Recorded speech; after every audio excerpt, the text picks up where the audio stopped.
Hi everyone, welcome to Live with Claudia Tong. My name is Natalie. I'm the founder of the Parent Medic Movement. Claudia's been with us from day dot, and I absolutely adore her because she's super smart, super intelligent, but she has this great skill of interpreting all this knowledge base into a really, really easy way to understand information. So welcome, Claudia. Do you want to give a brief introduction to those watching? Hi, Nat, and hi, everyone. Yeah, so my name is Claudia, and I am a mum of three. I have a 7-year-old, a 4-year-old, and most recently, almost 4 months old. And so, yeah, that's been very interesting times having a baby during this COVID pandemic. But prior to having kids, I was working as a doctor.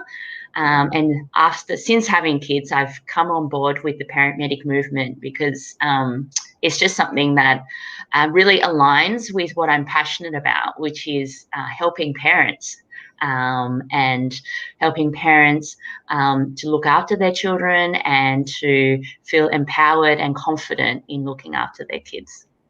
And you do such a great job of that. We've got over 255 star reviews on our Parent Medic page of parents doing sessions. And all I see is, Claudia is so amazing. Claudia is so amazing. Claudia is so great. And one time I said to Claudia, are you paying these parents to leave good reviews about you?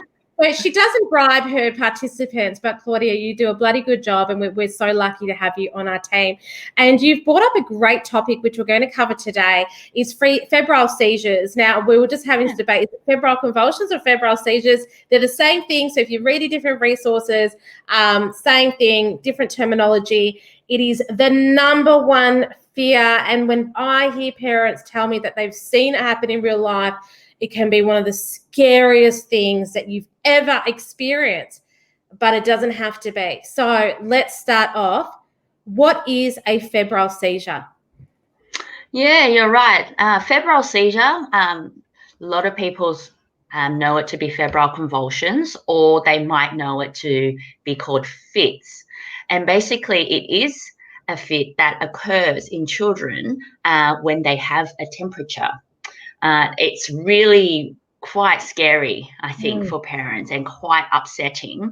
And I've kind of heard from parents in my sessions that when their child has a febrile seizure, they are just so scared and they don't really know what to do.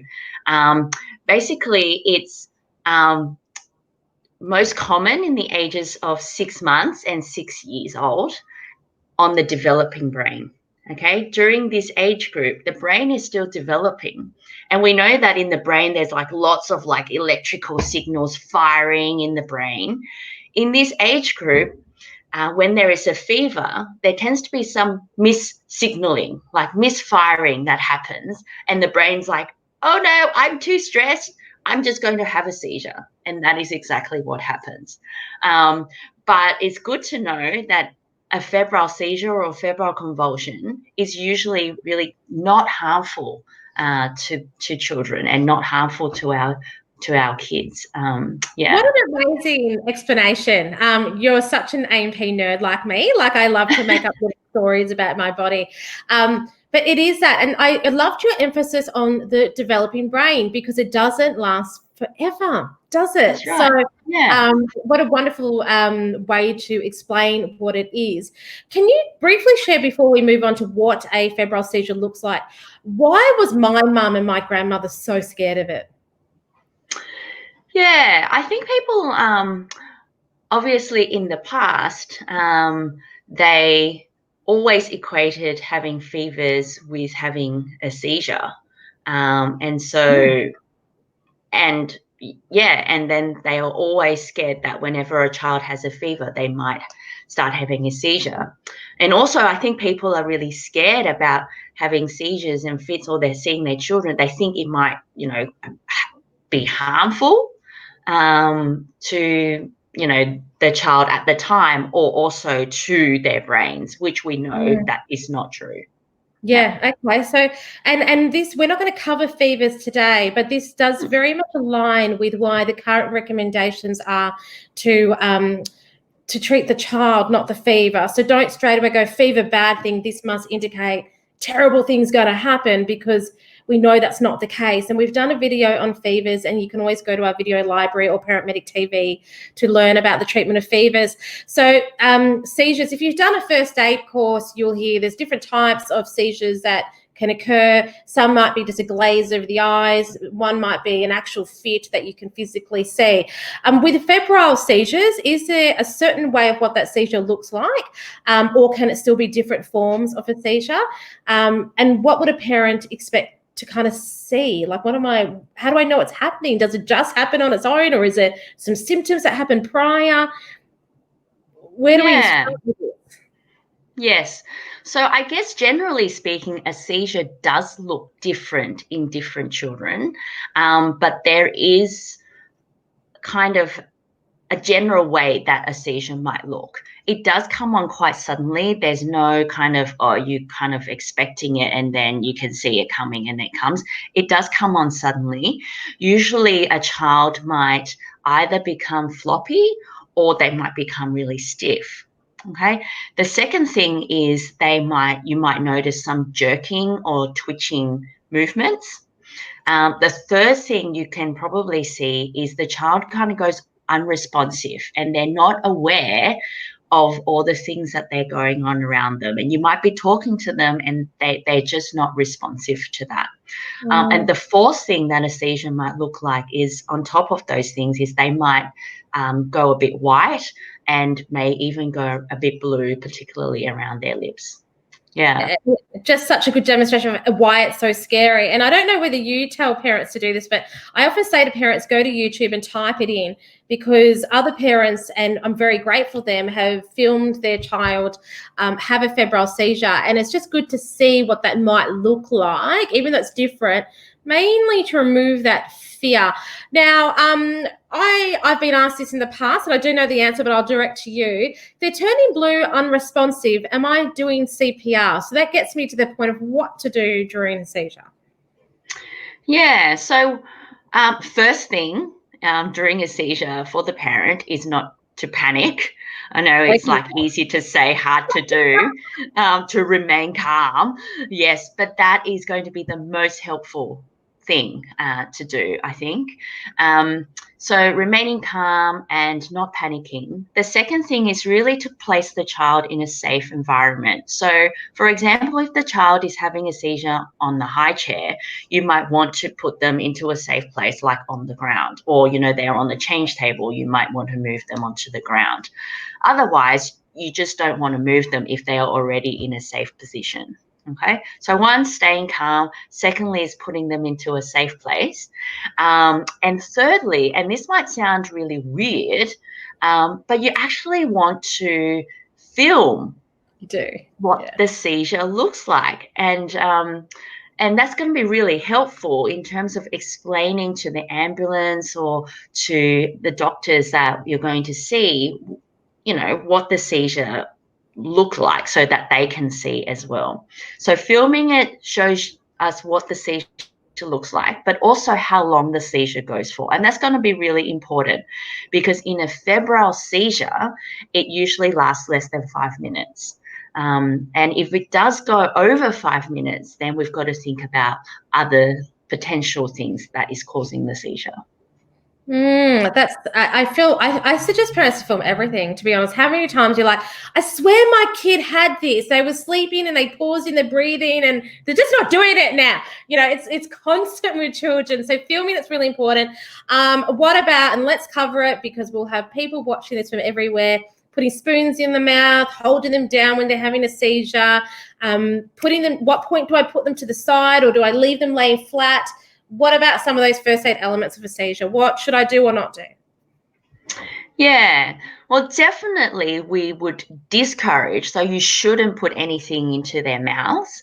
I've heard people put fingers and spoons and things like that. And I think the thinking behind that is that they think when someone is having a seizure, they might choke on their tongue or swallow their tongue, which is what I've heard, but that completely cannot happen, that you can choke on your tongue.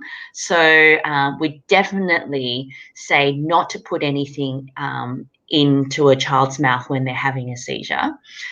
Secondly is, do not restrain them. Do not hold them down.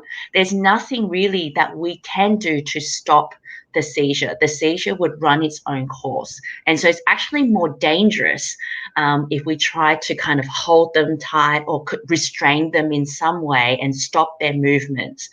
So it's better just to let them be, leave them in a safe place and let the seizure pass. Yeah, but if they're laying flat on their back, do I leave them flat or do I put them in a side position during the seizure or after the seizure if they have some fluids coming out of their mouth or anything? Yeah, I think when they're having a seizure, you would just want to leave them. If you do see fluid or vomit coming out of their mouth, that would be the time when you would want to roll them onto the side, like any first aid recovery position, so that the fluid and the vomit can drain out of their mouth. Yeah. Okay, perfect. And one more before we move on. When am I calling for help? Should I wait till the seizure finishes? Is it for every seizure? Is it for the first one? At what point am I calling the ambulance? Yeah, that's a really great question. And I think in regards to, like, everything happens so quickly during a seizure, although it lasts like an eternity, right? Yeah. But definitely, if this is your child's first seizure, I would be calling the ambulance. Not only would that give you a peace of mind, but at least you know that an ambulance is coming as your child is having the seizure, even though they might already come out of it before the ambulance comes. So definitely, if this is your child's first seizure, you'll be recommended to call an ambulance. Otherwise, if the seizure lasts less than 5 minutes and the child wakes up after the seizure, you might want to go and see the GP or take them to the emergency department just to have them checked out and also to find out, like, what is causing the fever behind the seizure. Yeah. Okay, that's really valuable information. And what's your thought process? And we're jumping a little bit here. So for example, current recommendations for a fever, if they're not showing any signs of irritability or pain, not to use the use of paracetamol or otherwise to reduce the temperature. I have seen on social media where someone's like, no, you should make sure that you're using it because it will stop seizures.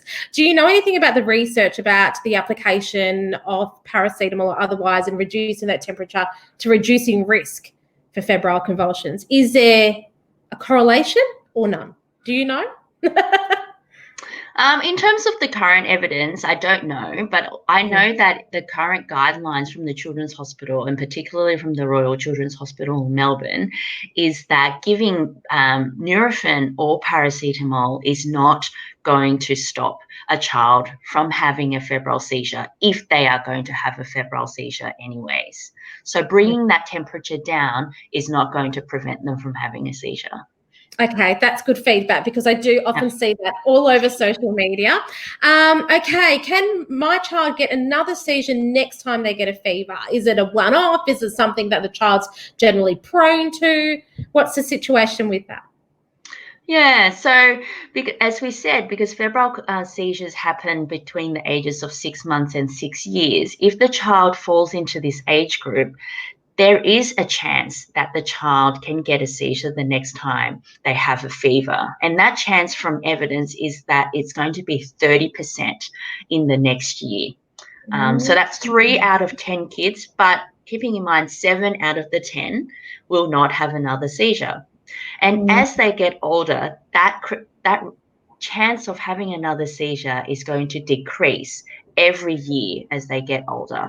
And by the age of 6 years, they will usually completely grow out of their febrile seizure.